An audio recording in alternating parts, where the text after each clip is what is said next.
explain to me how Andrew Wiggins is third in the All-Star voting for Western Conference frontcourt play. I'm not a knock on Wiggins. Like, I actually thought about him for All-Star starter, but like, how is he third? Because the system is flawed. It's flawed. What are we doing with positions? Stop with positions. The NBA is a positionless league. Give me the best player. I don't even want to hear west to east anymore with these guys in their goofy drafts. Just give me the top 10 players in the league, and we will go out there and have an all-star game. Get rid of positions. All right, Scal, so the Lakers are reeling right now. They lose to Indiana, ouch, at home on Wednesday. Now they're headed out on a 6-game road trip. The temperature under Frank Vogel has never been higher, but do you think a coaching change would make a difference with this team? No, and I think that they should just fire him so he can move on with his life. I mean, I don't know, what is this whole thing about? We're evaluating Frank Vogel game by game, minute by minute. Give me a break with that. And credit to Frank Vogel. I do think that he sat Russell Westbrook in that fourth quarter just so he could say, well, if you're going to let me go, let me do it my way. I'm not going to continue to jump through your hoops with your disastrous roster. I'm just going to go out and do the best job I can. So Hillbilly Kobe, get stretched out. You might be playing in the fourth quarter. It's like Frank Vogel coached this team to a championship 2 seasons ago. They were in a position where if Anthony Davis doesn't get hurt in the first round against Phoenix to win that series, and who knows, maybe get exactly where Phoenix got, which was the NBA Finals. He had 2 top 3 defenses in his first 2 seasons. Did he forget how to coach? Or is it as simple as he was handed a pile of something that can't be molded into a championship level team? I mean, the Lakers' problem isn't Frank Vogel. The Lakers' problem is I don't want to call them transactions because one wasn't, but you go back to the trade deadline last year where the Lakers had an opportunity to trade for Kyle Lowry and they wouldn't include Talen Horton-Tucker. Kyle Lowry would have helped last season, and should he have re-signed, which I think was likely, would have been a big help to that team this season, certainly a better fit than Russell Westbrook. Fast forward to the summer, where it looks like Sacramento and the Lakers are going to make a deal for Buddy Hield. The Lakers do a 180 at the last second and send all their assets east in exchange for Russell Westbrook. Frank Vogel, to my knowledge, had nothing to do with either transaction. So you can blame Vogel all you want and scapegoat him all you want, but the Lakers' problems began with 2 deals that changed the course of their team last year. 2, the San Antonio Spurs wanted Kyle Kuzma. You probably could have got DeMar DeRozan, and you probably could have kept Alex Caruso because DeRozan would have signed for about $20 million, and you could have inked that deal. Then you would have got Caruso and be allowed to keep him. So, every move they have made since winning the championship, including deciding to get rid of Dwight Howard for a year just to bring him back when he's now washed. Every move they made has been a bad move since winning the Summer League bubble championship. So I'm not blaming this on Vogel, but I will say this, I don't think that any coach should have to be coaching every game for his job in the middle of a regular season, especially when, as we mentioned these moves before, whoever signed off on it, whether it be Laker ownership, which I haven't heard a peep from Laker ownership since the bubble championship, by the way, whether it be Rob Pelinka or whether it be LeBron James, one way or another, someone signed off on these deals and they decided to go this direction versus that direction, the other direction being DeMar DeRozan and keeping Caruso and the trades that you mentioned with Kyle Lowry. Whoever signed off on that, why don't they step up and say, you know what? This is on me. I rolled the dice. I wanted Russell Westbrook, and it's not working out, and it's not going to work out for the foreseeable future. All right, Scal, media all-star ballots are due on Saturday. No. You can't talk about all-star because you told me you're going to Tijuana for some boxing match. There's no way that you're allowed. Now, we have to skip the topic. You can't talk about the All-Star game unless you make the trip to Cleveland, unless you're grinding with the rest of us, worms and snakes in the media. You can't go to Tijuana and have a vacation. Chris Mannix. Not a vacation. It's boxing, and I am going to Tijuana. I am not going to be in Cleveland. But somebody from a Western Conference team will be a starter in Cleveland for All-Star. I don't know who that third spot goes to, Scal. You look at the first two, they're no-brainers. Nikola Jokic is there. LeBron James is there. But that third spot might be the most difficult one to place at this time. I know you hate positions when it comes to All-Star balloting, but if you got to give it to somebody, who are you giving it to? You know, desperate times calls for desperate measures. Look how much we've grown in the league through the pandemic, where the media will never be allowed to go in the locker room again. And, you know, as a society, we have there's so much advancements. Like, I don't even have to take off my sweatpants to go to work anymore. I can do it right here on Zoom. And you could become a big star without leaving your office, right?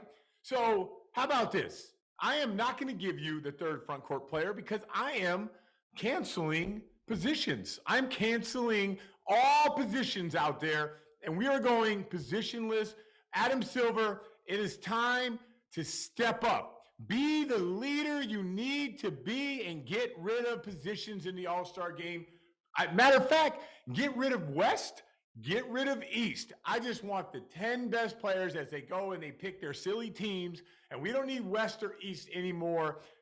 Forget it. If there's all the good players in one conference, then so be it. You will not get some JV third string all-star from me just because we have to fill out a roster spot. So no, Chris Mannix. I am, in my mind, I'm checking out. I'm going to Tijuana, Mexico right now as I think about the front court player.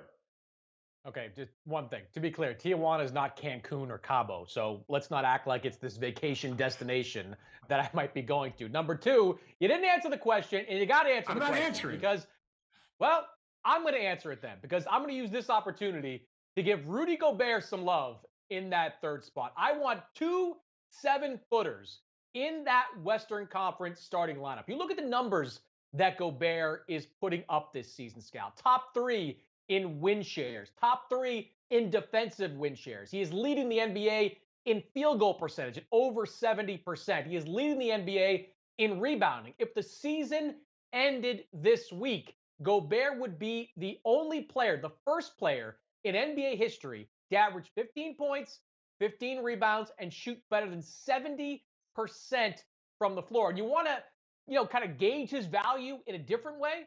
When he was out for 5 games in protocols earlier this month, the Jazz not only went 1-4, but they had the 30th ranked defense during that stretch. Somebody in the Utah organization told me last year, and I thought it was kind of a throwaway line at the time, that Gobert is a walking top 10 defense. You watch those 5 games and you believe it, because Rudy Gobert turns them from a 30th ranked defensive team into a top 5 defensive team. You know what? That's why I love that I'm friends with you, because when I got that topic and I was looking at all these forwards, because I was already thinking in my mind that Nikola Jokic was going to be the guy, and I got to Karl-Anthony Towns and I got the shivers. I got to Andrew Wiggins and I got the flu. So basically I'm like, I'm not picking either one of these guys. And I went on my rant, but you know what? I am 100% stamping what you are saying, Mr. Tijuana, Mexico. That is 100% what they should do. He's arguably an MVP candidate, and I hope that someone gives him a top 5 vote for MVP, even though he doesn't get a lot of credit. My only beef with Rudy Gobert is I would really bet that he would not score on you in the post, Mr. Tijuana. I think you can actually stop him from shooting a jump hook. So, Gobert, how about this? Take it upon yourself. You are a walking Hall of Famer. Can you give me a jump hook over Terrence Mann in the playoffs this year? But I am 100% stamping what you're saying. He should be the third front court player. But I still want positionless basketball, by the way, in the All-Star game.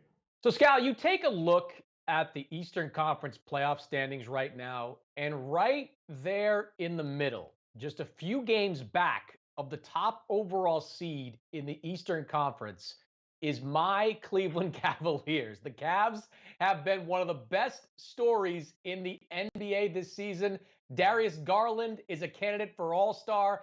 Evan Mobley is a front runner for Rookie of the Year. Kevin Love is in the mix for Sixth Man of the Year this season. They keep rolling along despite injuries to guys like Colin Sexton and Ricky Rubio, and looking like the real deal come playoff time. So I'll ask you this. How good is this Cavs team? Cleveland is a lock to make the playoffs. I think they'll be in the top 6. But the challenge would be, I think that if I was Brooklyn, Chicago, Milwaukee, let's say Miami, right? Those are the 4 teams. And I really look at it 3 with Chicago on the outside. But anyways, none of those teams want to go through the Cleveland Cavaliers in the playoffs and deal with the defense of Jared Allen and the defense of Mobley and the rising star of Darius Garland. 2 weeks ago, I said Darius Garland is better than the returning Kyrie Irving. And this year, looking at this season, he's a top 5 point guard this year because you got, Damian Lillard hurt, Kyrie Irving with the vaccination thing. I got Darius Garland as a top 5 point guard. So you have the top 5 guy, you have the big man. Jared Allen is completely underrated. Their role players are tough. They defend at an extremely high level, and now they're making shots. They're legit. I don't think they're a title contender, but I think they are an upset waiting to happen in that first round, especially with those 4 teams that I named. Yeah, I agree. And because of that, I think I'd like to see the Cavs kind of push their chips in a little bit. Now, Colin Sexton is probably not going to play this season while he recovers from a knee injury. He's a restricted free agent at the end of the year. He and the Cavs couldn't agree to terms on an extension. He's a good player. I don't see how he fits with this team moving forward unless he wants to be kind of a reduced rate 6th man, which I don't think he wants to be at this stage of his career. It's obvious that the Darius Garland, Isaac Okoro backcourt works a lot better for this Cleveland team. So if there's a team out there that wants Darius Garland, or wants Darius Garland, everybody wants Darius Garland. The team out there that wants Colin Sexton and will be willing to give up some assets in exchange for getting Colin Sexton's bird rights and the rights to sign him to a 5-year deal this offseason, I'd strongly consider it. I mean, you may only be able to get 50 cents on the dollar for him, but for a player that you probably don't want to pay this offseason anyway, you might be able to get back something of value that can help you win a first-round series, which for a team that hasn't won a first-round series without LeBron James in uniform since the 90s, that would be a pretty decent accomplishment.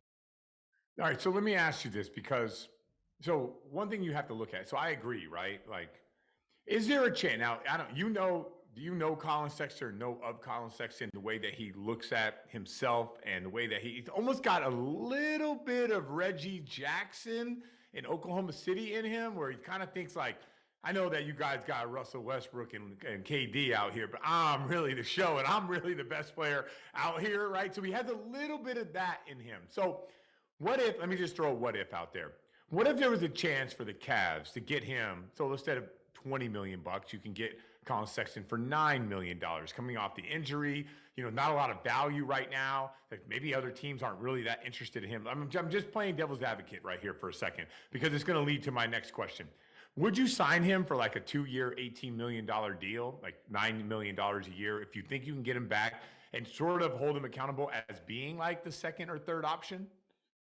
Oh, 100%, because that puts him in that kind of Jay Crowder, Robert Covington, very tradable guy territory. So if he does come back, there will be teams salivating over him. Okay, so then let me ask you this question. Then right this minute is like taking a guy, like I think the one weakness that the Cleveland Cavaliers have is I think they need better shooting. I don't think they're a great shooting team. Now, when they make shots with their defense, they're almost unbeatable. But there are times when they get like Okoro does get open shots and he doesn't knock them down. Dylan Windler is always in and out of the lineup. Jetty Osman is a much better player this year, but he's inconsistent, right? So I think they need a shooter. So I think the way I would treat this is if I can get a guy that I know is going to be a consistent shooter for me, like a guy who can knock down shots, do a little defense and knockdown, 3-and-D guy, right? Then I would be fine with moving him. And obviously, you have to find a team that's willing to take on him and want him in the future. But if not, I would hold on. And I'm really curious on how much money Colin Sexton gets this particular offseason. So those are the things that I would factor in, like Cleveland going all in and getting a rental for Colin Sexton. I think there's better value for using Colin Sexton and his contract and his skill set in the future. It's not quite the same. It's like, it's like you being voted all-star starter. Like, hey. Like a Zaza Pachulia or Alex Caruso, if they could actually, if they were front court players, they would win. They would actually win this year.